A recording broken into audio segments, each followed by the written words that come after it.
Helen Brouwer. I am so excited to finally have the opportunity to get you here on the Nicole Holland Show. Super excited for our master class today. So thanks for being here. Thank you, Nicole. I'm excited to be here. Awesome. Okay, so much stuff has been happening for you in the past couple of years, and you're absolutely an inspiration. And it's just really neat to follow you and see what you're up to and all that good stuff. And you've got a lot of new stuff coming out in the next little while as well. So before we dive into the anti-hustle, let's talk just for a moment or two about really how you're serving, supporting people today. How I'm serving and supporting people today. My dream and my mission in my life is to help people tap into their fullest potential. So the best way that I can give that example is, have you ever seen somebody who's just down and out and all they needed was that one person to just say, you know what, here you go. Let me give you the helping hand up. And that one person just changed that individual's entire life. My mission is to impact many people in the same way and teach them that they can do anything that they put their mind to as long as they're positive, as long as they take 100% responsibility of all the outcomes in their life, and as long as they're willing to do the work to get to where they want to go. Awesome. Cool. So you have, my little notes went away. Well, fuck a duck. Hang on a sec. Pull them back up. This is the first time I'm using my phone. Usually I bring them up on the computer, and I thought, oh, this is really a good way to do it. Okay, so for everybody watching the video, real time, and for James, my editor, you can just cut all that piece out, and here we go. All right, so today we're going to talk about your proprietary 4-part system, about how to build an 8-figure business in 24 months that anyone can replicate. That's a very big claim. So how like, tell us about this briefly before we jump into it. Sure. So this came about by me starting several companies throughout the years, failing a lot, figuring out what works, what didn't, and hiring a whole bunch of people, whether it was employees, coaches, mentors, courses, seminars, reading books, going to masterminds, and just really sucking the marrow out of what everybody use to make them successful. I would quickly implement, try and fail, try to iterate, find what works. And over the course of the past 3-4 years now, in 24 months, we built an 8-figure business. And reflecting back on this, I'm like, oh, wow, there's really just some core pillars here that anyone can use regardless of what business they're in. And now I'm sharing those pillars and what those methodologies are. Amazing. And also I just, I saw recently a vlog you did on your website about mentors. And I thought that was fantastic. And I think that that's so instrumental, like the way you explained it was so instrumental to people understanding how to get the most out of each opportunity. And it's something that I wish I had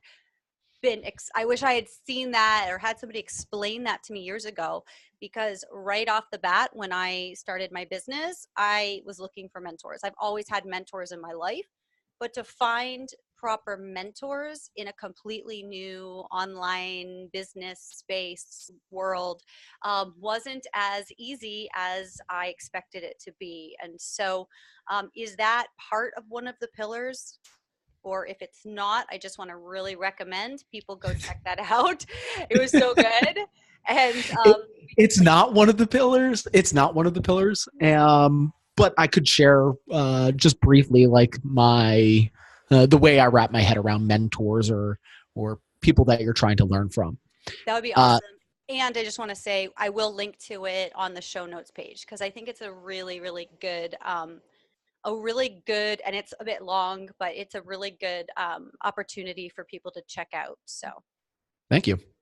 yeah. So I'll give the Clip Notes version then. So say you're trying to get from where you are to where you want to be, and think of that as being a mountaintop, and you're trying to get to the very top of the mountain, and that's where you want to go, whether it's in business or relationships or in your life. And there's three ways up the mountain. The first way is to follow someone who's just a couple steps ahead, and they can let you know, hey, watch out for that rock, it's a little loose, there's a snake over here, don't get bit by the snake.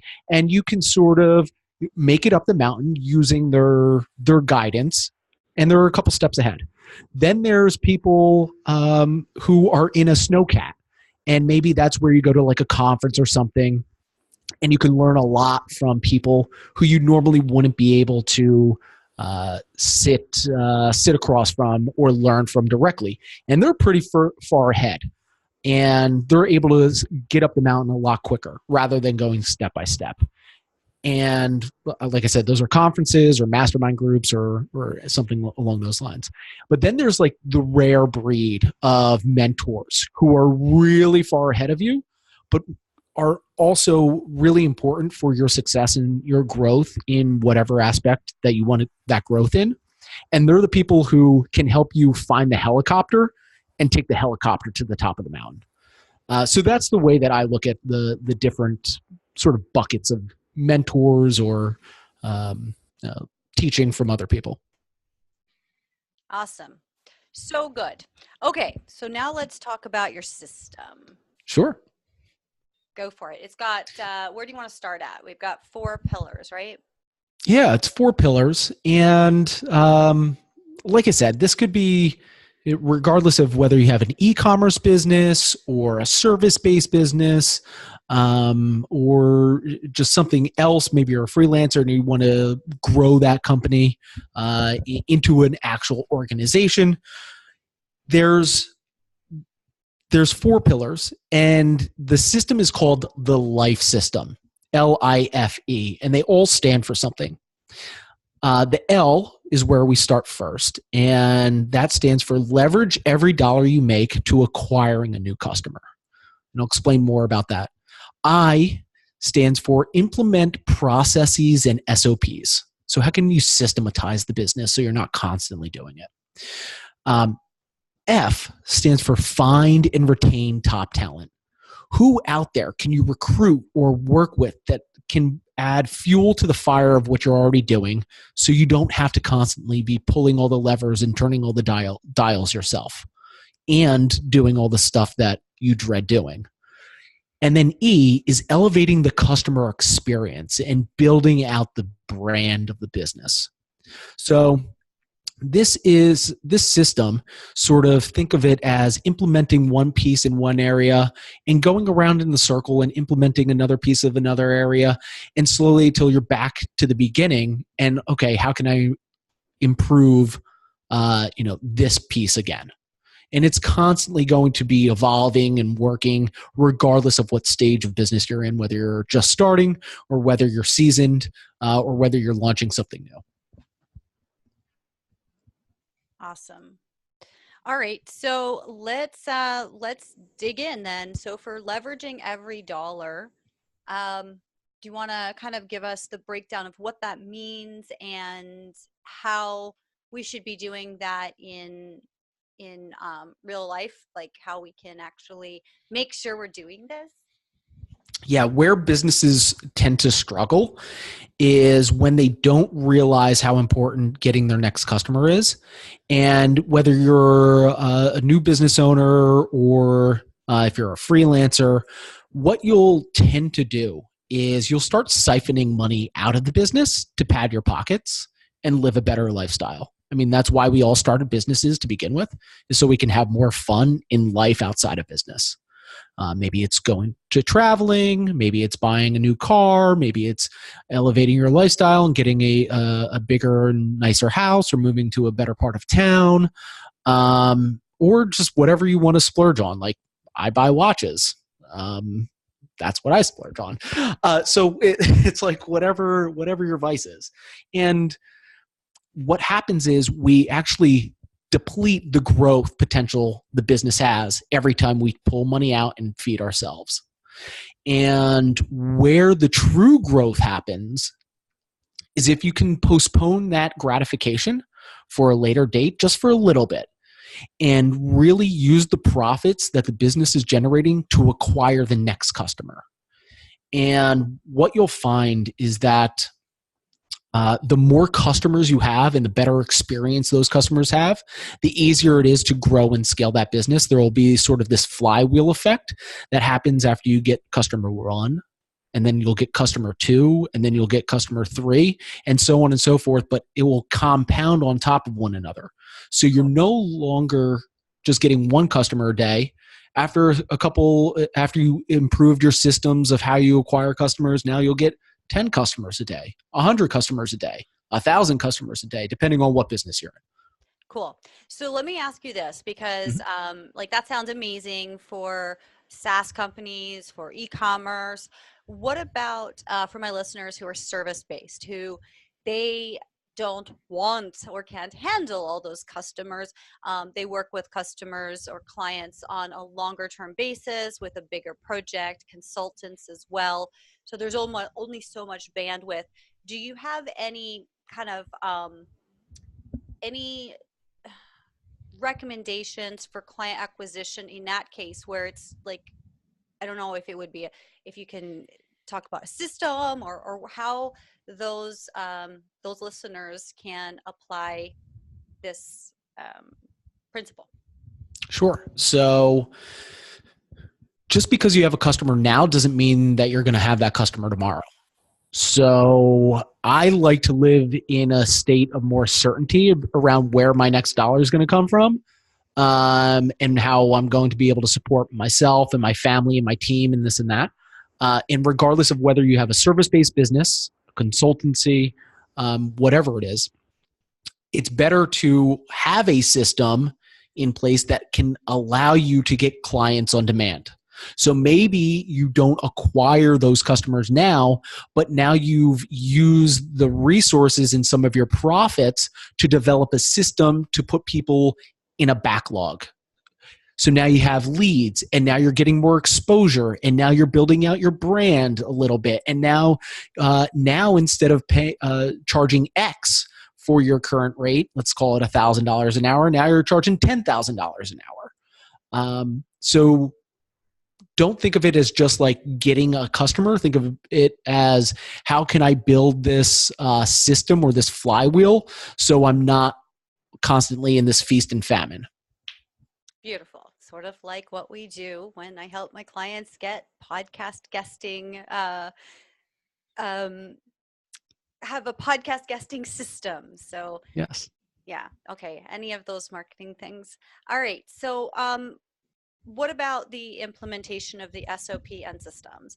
So first, I think everybody knows SOP stands for standard operating procedures. So can you talk about that? Like, or unless you're, I don't know if I cut you off there, if you had more to say about what you were saying before. Otherwise, let's move on to step 2. Sure. I'd be happy. You just tell me where we want to go and I'll just follow your lead. Well, I don't want to cut you off from your system because you have these steps, and I'm trying to, like, I want to follow along so it makes sense for everybody. But I also will butt in and ask or say, because I want to make sure that my listeners get the most out of this. So yeah. Do you want to move on, or is there something still, like, maybe that people ask you that I didn't ask you to help? Yeah. I think if you don't mind, could we just go back one and I can just give an example to just. You are the boss. Go for it. Thank you. Guests on my show have free reign. So the way that transformed the way that I look at this was, you have two businesses. One business makes $100,000 a year, all profit. The other business makes $1 million a year, but $100,000 profit. Both make the same amount of profit. Both bring home the same amount of pay to the business owner. And at the end of the day, the business owner pays the same amount of taxes on that money, on that profit. But the key difference is what that $1 million business has that $100,000 business doesn't have is probably an asset that the business owner can then sell, or that the business owner can then leverage, or that the business owner can use to do whatever. Maybe it's a joint venture or a partnership. Just there's more value there. And I hope that is what I'm trying to relay across to your customers is like, how can, or your audience, how can we use the profits that we make from either selling a service or a product to provide more value and build an asset?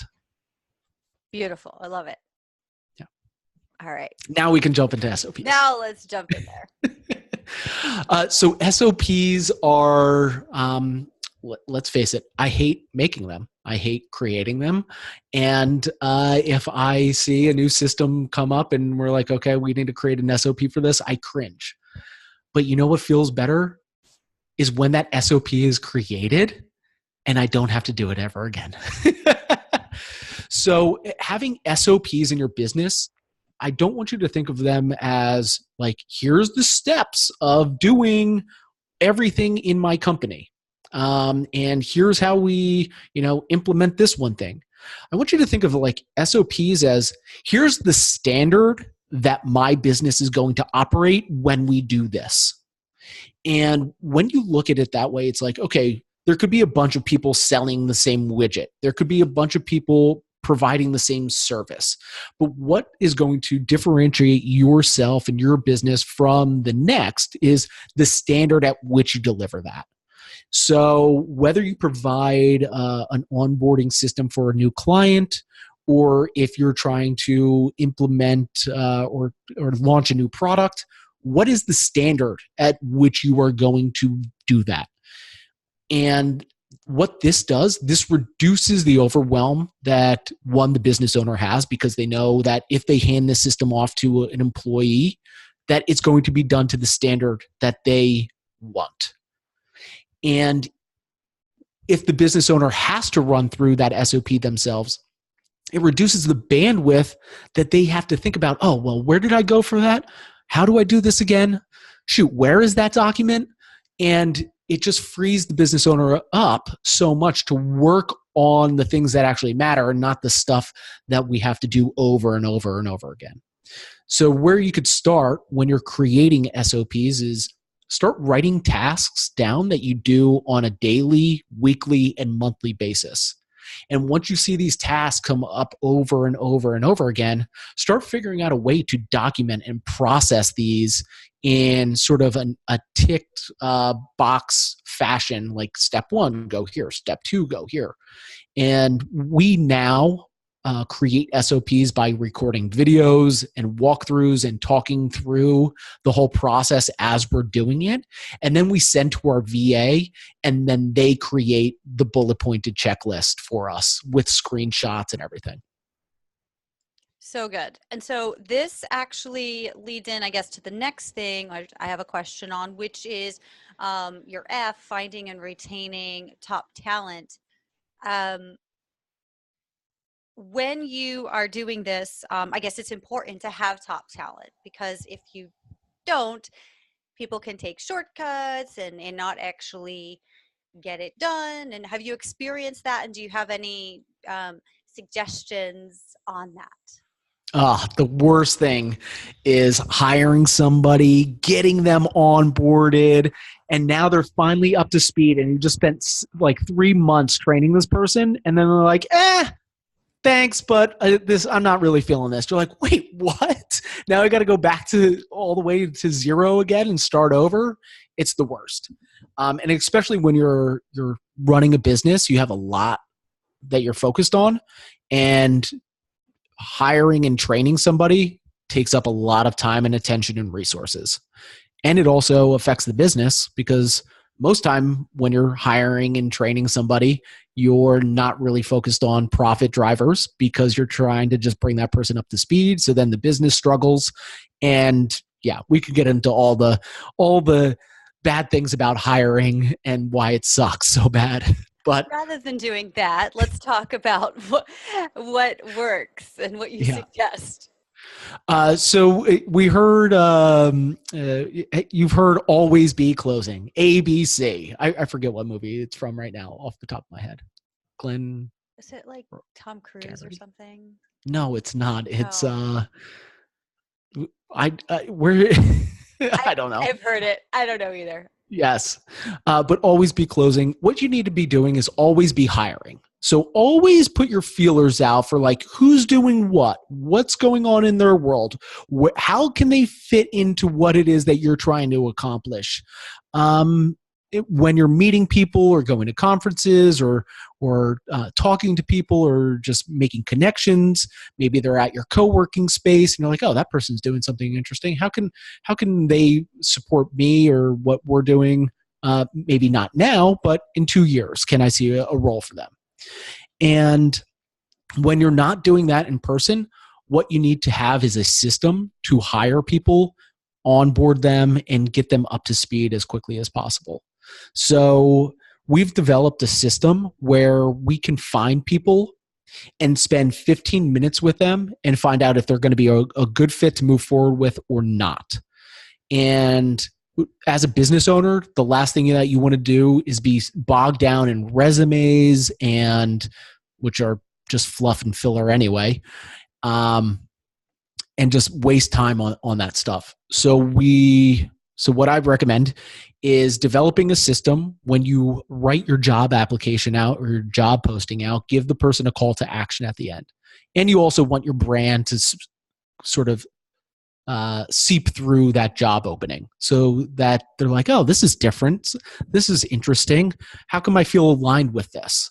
Rather than here's the roles and responsibilities and here's your expectations and here's your experience, right? So the call to action at the end is to have someone email jobs@yourbusiness.com, and that has with a specific subject line. When that email comes through, you can set up filters on Gmail that if it doesn't have this subject line, can it and send a automatic reply saying thank you for the application. We'll get back to you. If it does have that subject line and the other parameters, you can send a canned response that says, hey, thank you for following directions. Please fill out this Google form or a type form. And those type forms or Google forms have open-ended questions. And if we're talking about like a marketing assistant, you can ask, tell me why you applied for this job. Tell me what you like most about our marketing. Tell me how you would improve our marketing. Write some ad copy for us. Give them questions specific to the role that you're hiring for. And after you get maybe a dozen to 20 of those, now you could have this set up on repeat and always keep this job post open. So now you have a spreadsheet of candidates that you can quickly tap into. This spreadsheet, you can add columns in between the responses and weight each response on a scale of 1 to 5 or 1 to 10, whatever you want. But then what you can do is total up the score for each candidate and then sort by responses. And now you have your top 3 candidates. And you didn't have to read a resume. You didn't have to get on a phone. You didn't have to invite people in for a full day roundtable to figure out who they are. You quickly did this with a system. And what you do after this is you have a quick 15-minute phone call with the top 3 candidates. And during that 15 minutes, you just ask, why did you apply? What skills do you have that you think you can bring to the table? And why should we hire you? And if you have some time left over, you can leave it open for them to ask you a question. And what you're looking here is a gut check. Do you like this person initially? Can they put a sentence together? Are they like a real human being? and see if you wanted to extend that relationship a little bit further. If they pass that, then you do a 2-hour sort of psychology breakdown, I guess is the best way to describe it. And this is where you use a system called top grading. Top grading came from the book called Top Grading, and also a book called Who. I think the author of that book is called Jeff Smart, is his name. If you want to read more into that, but it's really where you go all the way back from the beginning of this person's life, all the way to present day. You break down, you try to ask them questions and tease out what it is that they're passionate about, what it is that they're skilled at. But what you're really looking for are flags. What's the deal with this person? Does something keep surfacing up that could be dangerous for us to hire this person and then move forward because of patterns? After that, then it's onboarding after you hire this person. And onboarding is critical. So I run a completely 100% remote company. Everyone works all over the world, from New Jersey, Florida, Texas, California, Canada, Belgium, the UK. I've got team members all over. But the reason that they've stuck with us for years and years is because we onboarded them and they felt bought into the team, into the brand, into the culture. And when you first start, the best way to do this is to have a half-hour phone call every morning with them and say, hey, what's going on? What did you work on yesterday? What are you working on today? What can I help you with? Let's get you up to speed as quickly as possible. And then you could taper that off after 2 weeks. But then here's the last piece. The last piece is retaining these people. And management is the hardest thing that I have ever done. And I spent all of 2017 just learning how to manage people better. So the best advice that I can give on managing a team and really developing that culture that you want, or that you really need it in your business today. Culture beats anything. But actually, we just hired a CEO, and he says, culture eats strategy for breakfast. I'm like, oh, yeah, it really does. I wish I could take that, but I'll give him credit. But how you can build a solid culture is once a month, if not every other week or so. You pick the cadence.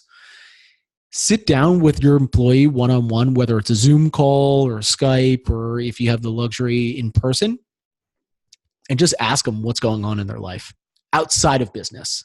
Don't ask them anything. If the conversation starts steering towards business, oh, well, I got this project and that project. Whoa. We're not talking about the project right now. I'm just talking about you. How's the family? How's your kids?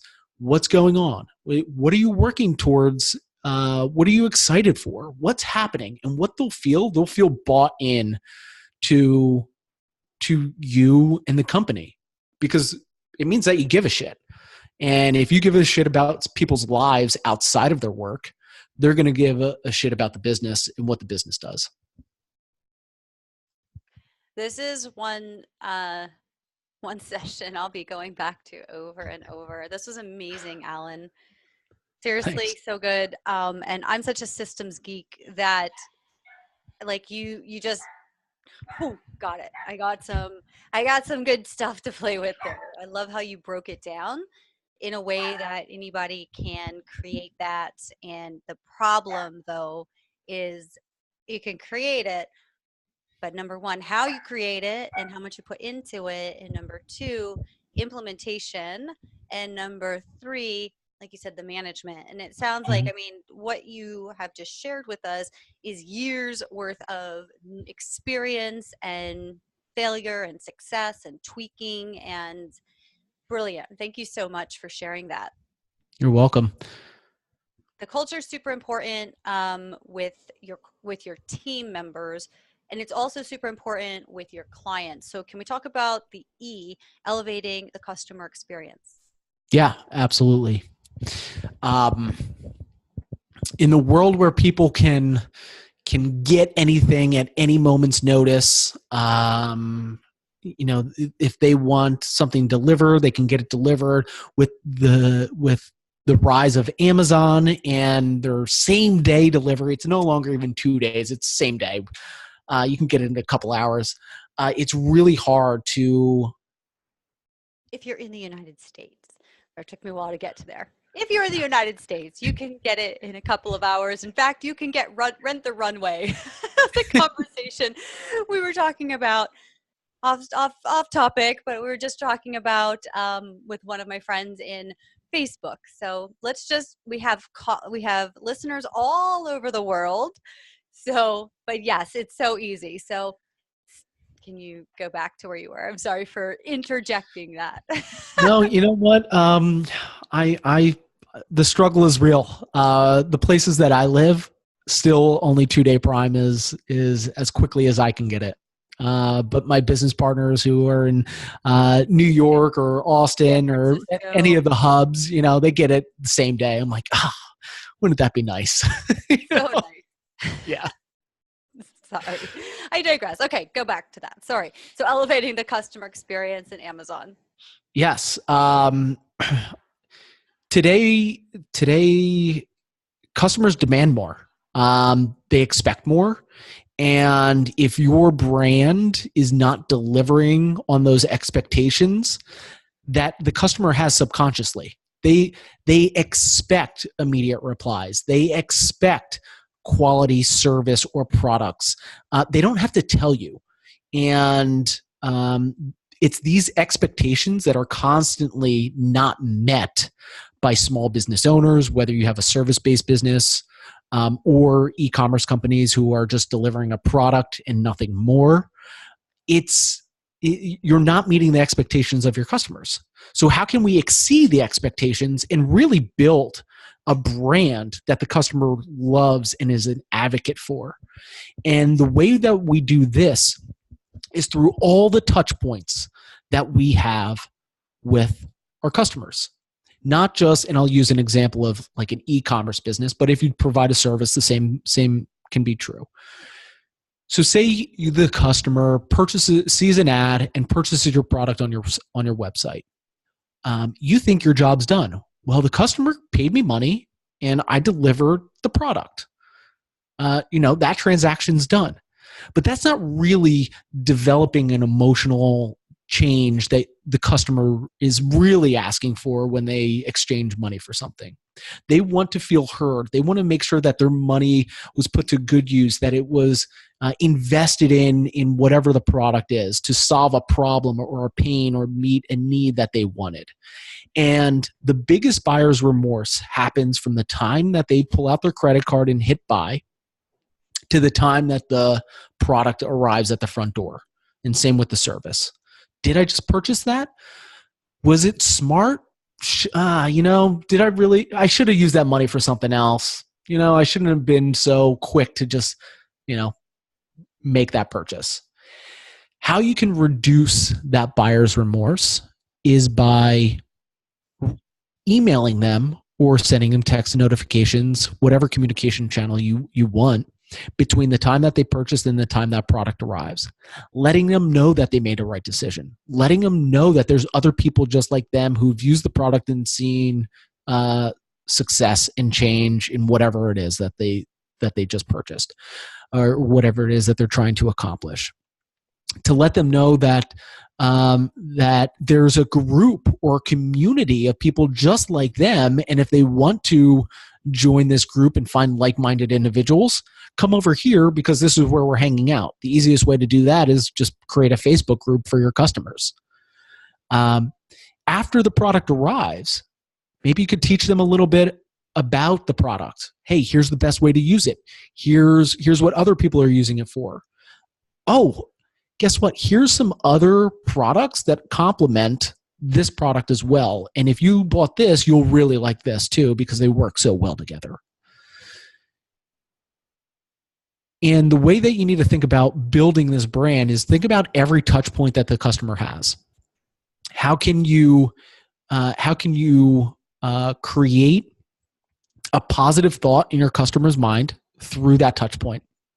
Whether it's the time they got a text message and said that their product's out for delivery, all the way to the box arriving. What does that box look like? So a quick win for us early on that helped us create a sticky brand was uh, not not skimping on the small details, the experience that the customer is having, and what experience you can give them. When a package arrives, people have packages arrive all the time to their house. They're all in gray boxes with clear packing tape, or brown boxes with brown packaging tape.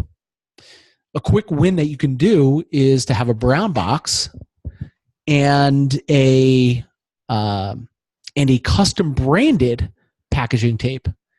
And when someone sees this along the slew of other boxes that are on their front doorstep or in the pickup area in their apartment, it's like, oh, what is that? That box looks different than all these other ones.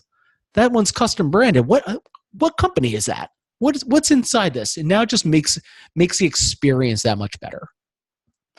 So that's one quick win. So the way that I want you to think about how you communicate to your customer, whether it's pre-purchase, post-purchase, post-delivery, pre-delivery, whatever it is how can you tell the story that your customer will be bought into? So the story of the brand, why it started, why you started the company, why they should give a shit. The second phase is, what problems are you solving? What problems are you here for? Why did you start this business to begin with? What is the main purpose of the mission of this company to solve and alleviate this problem, and this problem? And then the third piece is the solutions to those problems. Maybe those solutions are just insight that you've gotten over the years. Maybe those solutions are the products that you've developed. Maybe those solutions are just the content that you create that you can share with your customers. And that's the way that we look at it, delivering value as it relates to brand, problem, and then the solution. This was gold, absolute gold. Is there anything I have not asked you about any of the foundations that you want to share, or even just not maybe about the specific foundations, because I'm super excited that my audience is getting an opportunity to get something really special from you about that. So we'll get to that in just a moment. But anything that sort of like, can't think of the word in English. It's in German. It's insgesamt. Yeah, like to like in total, what you'd like to kind of give us about this, the importance of this system, this framework. I think the importance of this system and this framework is to help remove yourself from the day-to-day. So this system was created because I felt bogged down in working so much. And recently, 10 months ago, I had a baby girl, and I'm like, oh, wow, I want to spend more time with her. But thankfully, I've cultivated this system over time, and I've just re-engaged with it a little bit so I could spend more time with her. So I could live a life outside of just working all the time. And don't get me wrong, I love work. It brings me a lot of joy and a lot of excitement and value into my life. But at the same time, it's not the only thing that I want to do. And if you think of this as a system that you can run through to help free up your time, free up your bandwidth, and sort of reclaim your life, this system will help you do that. Because a lot of times we get into business and we're like, oh, well, I'm really good at this, so that's what I'm going to offer for my business. But then 6 months down the road, a year down the road, 3 years down the road, we're like, oh my God, this business stuff has all these other aspects that I do not enjoy doing. And that's not why I got into business. So if you implement this system, it will slowly take all those little things off of your plate so you can get back to where you truly find joy and passion. I love it. Okay, so now this has been a hugely valuable but fairly short time we've had together. And so tell us about your 4-part training series that my client my clients and my listeners can take advantage of that, you dive deeper into everything and yeah, how they can get that.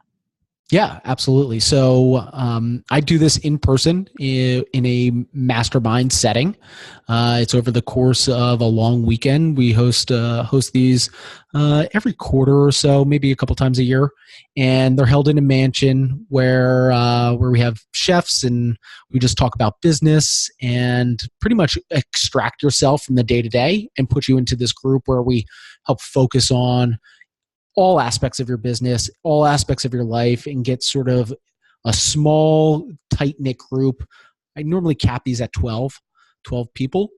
And what this does, this cultivates a relationship with other like-minded individuals while everyone's striving to do more, but also like live an abundant life.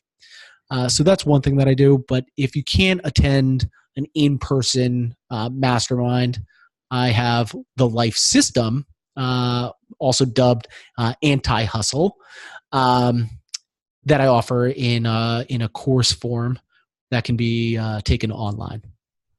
Awesome. And I believe you have a 4-part video series as well, do you not? I've got a couple things, yes. Okay. So something that if people want to take a next step with you but aren't quite ready to, I mean, of course, if they're ready to join a mastermind or a course, that's fantastic.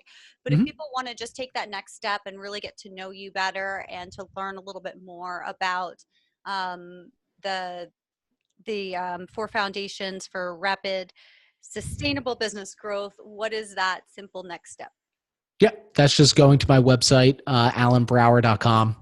And you'll, if you just sign up for my email list, you'll get those 4 videos part series. But I also offer video on a frequent basis, like the mastermind one or the mentoring one that we talked about in the beginning. I share a lot of tidbits of what's working in business, what's not, what I'm working on, and how I can help other people. Awesome. Yeah, lots of value on the website. So thank you so much. Do you have anything you want to leave us with before we say goodbye? Ooh, what should I leave your audience? I feel like, Words of wisdom of Alan Brouwer. oh my gosh, that's a heavy request. Final words of wisdom.